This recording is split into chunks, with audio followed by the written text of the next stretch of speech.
Okay, welcome back to Steady Rockin'. What to do when you first buy a mower. Now you might get for free off someone or junkyard, wherever you get it, you buy it. We're just gonna go over the basics of what to look for when you're getting it and how much work you're gonna have to put into it and money. So this little riding mower right here is a Toro wheel horse. I bought it. Well, actually, I got it for free off a friend. But this thing pretty much was in really bad shape. Let's just put it that way. And the first thing I do before I put it in my garage is I clean it up. I get all nice and looking pretty because I don't like working on stuff that's just disgusting. But anyways, the first thing you want to look for is fuel. Check your gas. Make sure you put gas in there. Make sure your fuel line's hooked up correctly. So you want to make sure your fuel isn't leaking from the bottom. You want to make sure it's hooked up correctly. You want to check your oil next, which is pretty simple. Your oil's right here. It's this image. It's oil. Simple.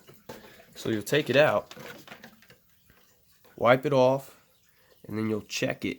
And you usually want it in between those two little dots right there. But yeah, wipe it off, then check it.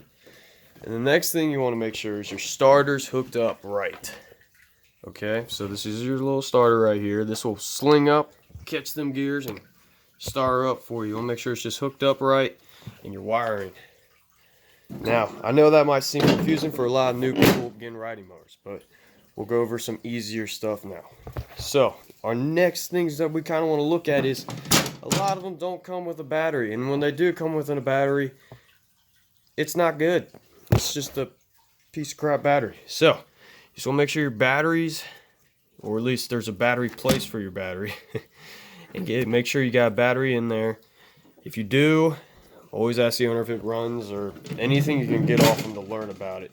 Now, a lot of mowers, again, do not come with keys, which is an easy fix. Hardware store, universal key, pretty simple. But yeah, and then another simple thing that you can look for is check the blades, check the belts for sure. And your belts are underneath here. And you just want to see if they're on there good and tight. Yep. So that's on there good and tight. So you just want to make sure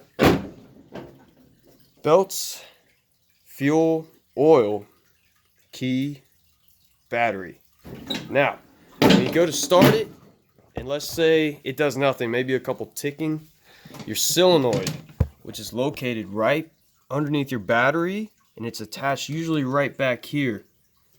You just want to check that, because that's usually the problem if you get no power. If it's just ticking, you just usually got to replace the solenoid, easy fixed. Or you just got to replace your ignition switch, which isn't too hard to do. All you got to do, and with this mower it's really easy, all I got to do is pick up and lift up this gas tank, and your switch is back there. So you just want to get a new piece. Other than that, should be good to go and fire up.